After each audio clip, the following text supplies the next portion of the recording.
আজকের ভিডিওটাতে কিঞ্চিত আওয়ামী লীগকে বাম্বু দেওয়া হবে।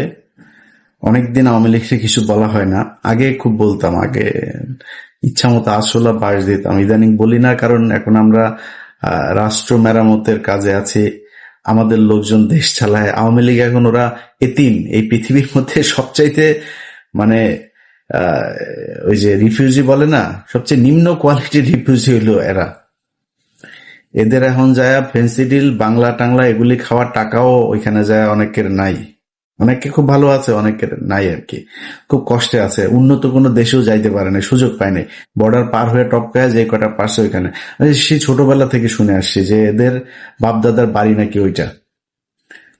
এখন সেটা প্রমাণ পাইলাম। ওদের ৭১-এ ওদের মারা ছিল ওই পারে গিয়া, ওইখান থেকে ওদেরকে ওর মাদেরকে প্রোডাকশন দিয়েছে, ওই প্রোডাকশনে ওরা পয়দা হয়েছে। ওই পয়দা হওয়ার কারণে ওদের এখনো ওই পারের ওই যে টান, রক্তের যে টান, ওই টান থেকে ওরা বের হইতে পারে না। আমরা কিছু বললে আমাদের বলে পাকিস্তান, তারপরে আমরা তো পাকিস্তানি। আমার তো বাপ দাদা সব পাকিস্তানি, তোর বাপও পাকিস্তানি। তোর বাপ সবার শেষে বাংলাদেশে পশ্চিম পাকিস্তানের পাসপোর্ট হোল্ডার তোর বাপ। আমরা তো মানে আমরা দ্বিজাতি তত্ত্বের ভিত্তিতে আমরা তো পাকিস্তান জাতি হয়েই তো আমরা হয়েছি।